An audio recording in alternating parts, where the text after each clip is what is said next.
Akateli, Achekai, Anokai. Ibe om nanani wa ibe om nanani anduye. Nyogote nyogomanda andilula, c'est de la qualité.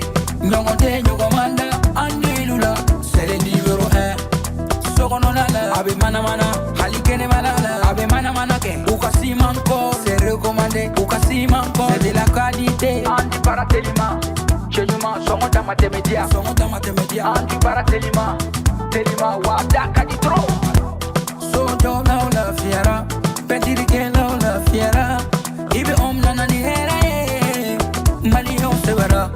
Andu intérieur, indox, andu extérieur. Exdox, somota matemedia do. Anisi mankol. Abara no kanyine, abeja teliala. Abika so nuya, somota matemedia. Bara no kanyi, ibi bara no kanyi. Sogo no tani, kene mata.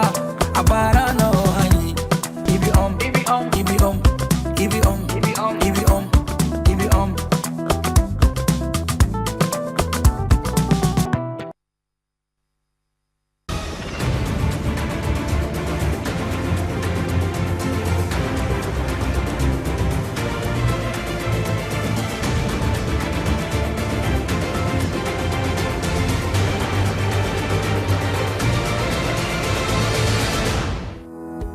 À la salle, Aïcha Fitness, sport et engagement se sont mêlés pour sensibiliser contre le cancer du sein et rappeler que la prévention commence par soi.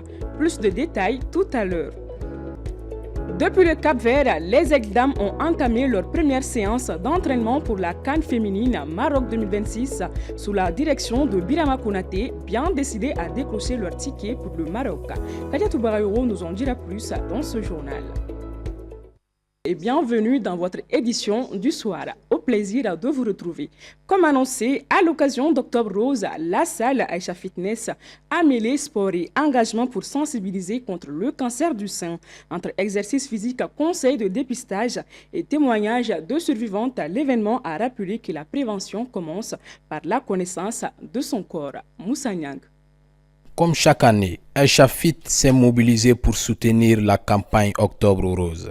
Les femmes du centre, pratiquantes d'arts martiaux et de fitness, se sont engagées comme combattantes contre le cancer du sein.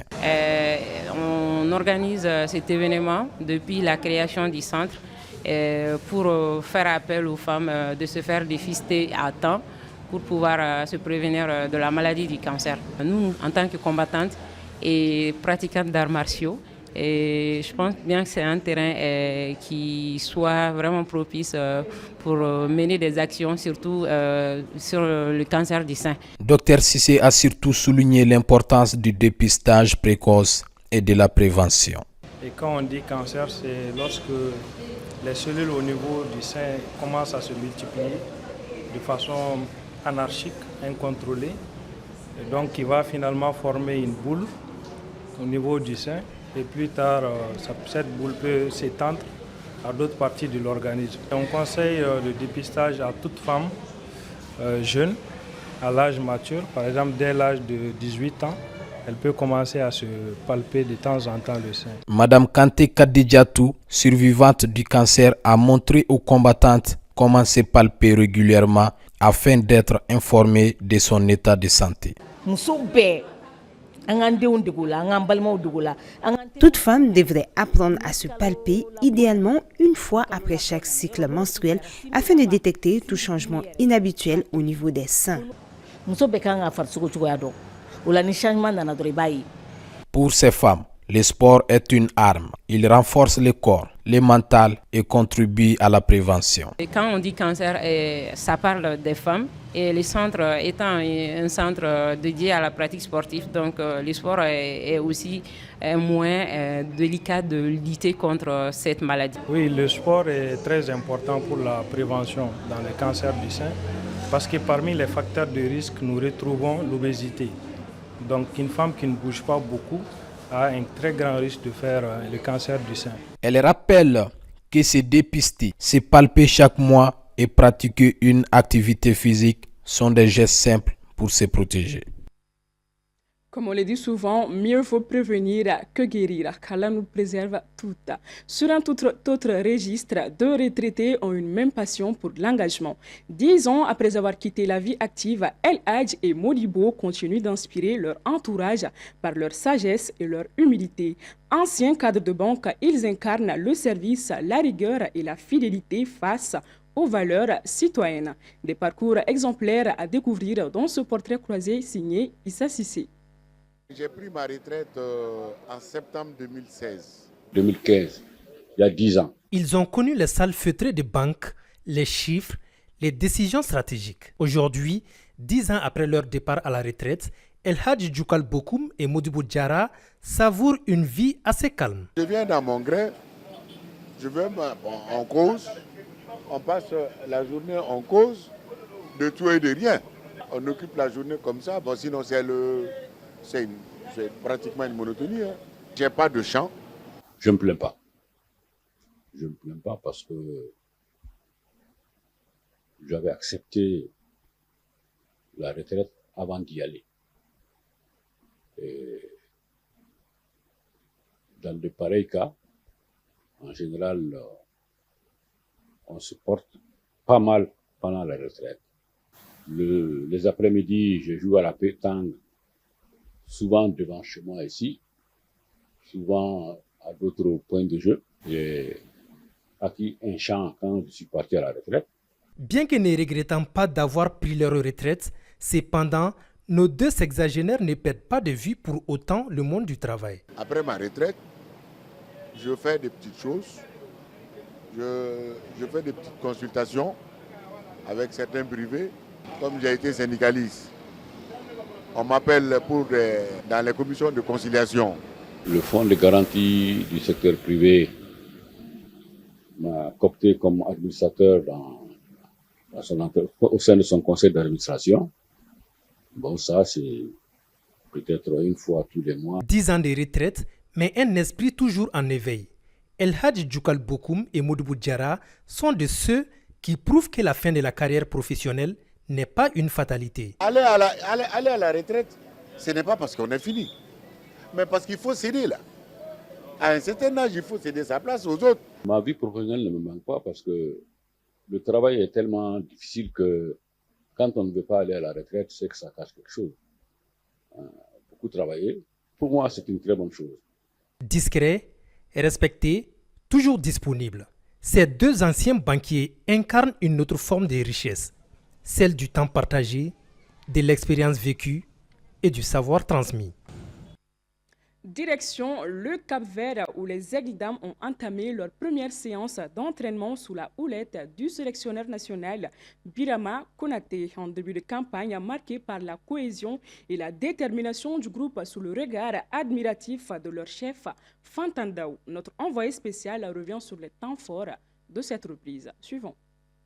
Après Bintou Koïta qui a rejoint l'équipe à Lomé pour la suite du trajet, Aguessia Diarra, Essata Traoré, Koulouba Sogori, Kani Konté, Koumba Dambélé et Salimata Diarra étaient déjà sur place à l'arrivée de la délégation à l'hôtel. Yagare Nyakate et Fatoumata Dambélé ont rejoint les nids des Aigles d'Âme tard dans la nuit du mardi. C'est avec son groupe au grand complet que le sélectionneur Birama Konaté a dirigé sa première séance d'entraînement à Praia. Visage concentré et mise en place déjà faite sous la main experte du préparateur physique, les Aigles d'Âme ont entamé cette séance par quelques étirements, histoire de réveiller les muscles avant d'entamer les mises en place techniques et tactiques avec coach Birama et son adjointe Bintou Kamara. On remercie le bon Dieu malgré la difficulté du voyage.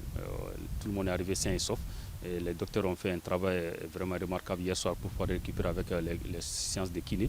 Et aujourd'hui, la motivation était là, que ce soit ceux qui viennent de l'extérieur, que ce soit ceux qui sont là. On ne sentait même pas qui est expatrié ou qui est local. Donc il y avait une très bonne symbiose entre les deux. Et je pense que ça, c'est déjà une force pour moi. Et on a essayé de baser notre travail sur un travail de récupération et de vivacité.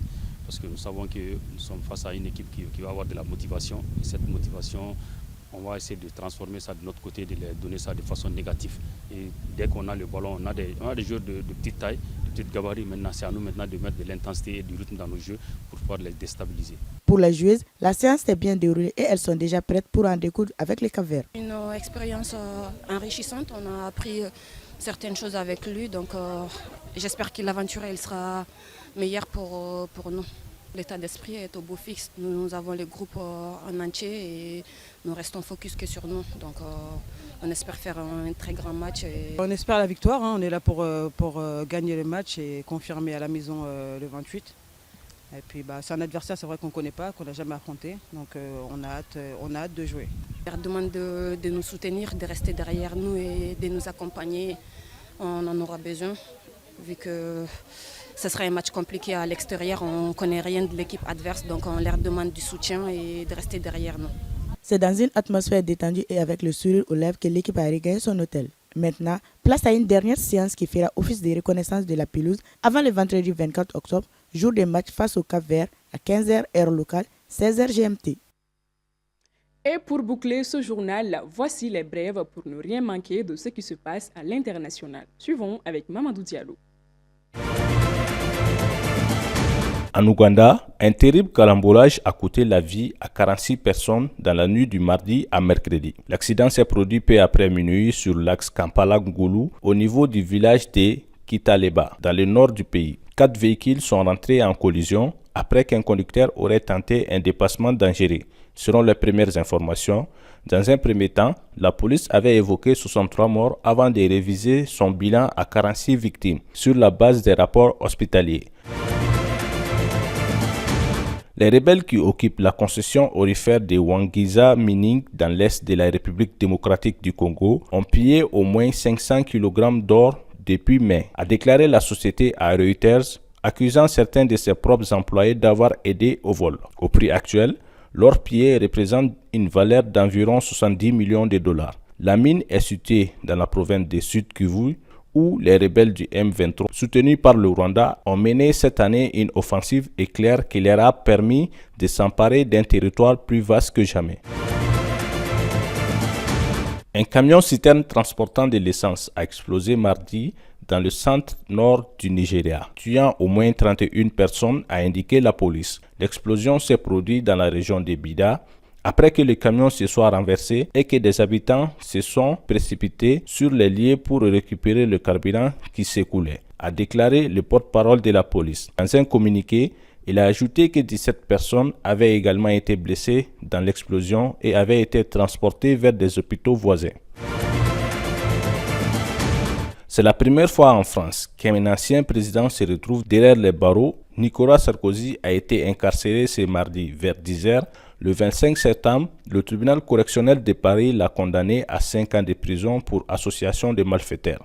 Il a été reconnu coupable d'avoir, en toute connaissance de cause, laissé ses collaborateurs Claude Guéant et Brice Hortefeux rencontrer à Tripoli un dirigeant du régime de Mohamed Kadhafi pour discuter d'un financement occulte de sa campagne présidentielle en 2007. L'ancien chef de l'État a fait appel et s'est dit innocent.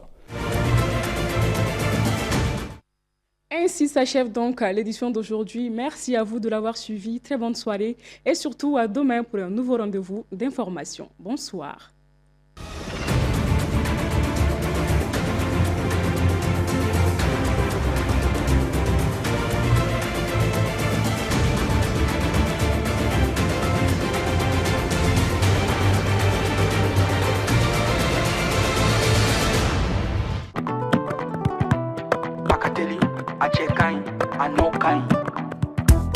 Ibe om nanani ere, wa ibe om nanani anduye. Nyogote nyogomanda andilula, c'est de la qualité.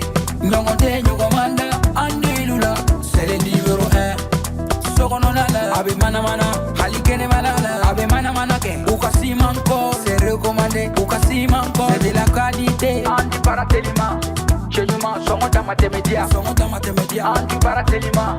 Telima wadaka di tro. So do na la fiera, pentiri ke la fiera. Ibe om nanani here, mali ho severa. Andu intérieur, indox, andu extérieur. Exdox, songo matematia do. Anisi mankol, abara no kanyine. Abeja teliala, abika so nuguya. Songo matematia. Bara no kanyi, ibi umbaro no kanyi. Sogo no tani kene mata.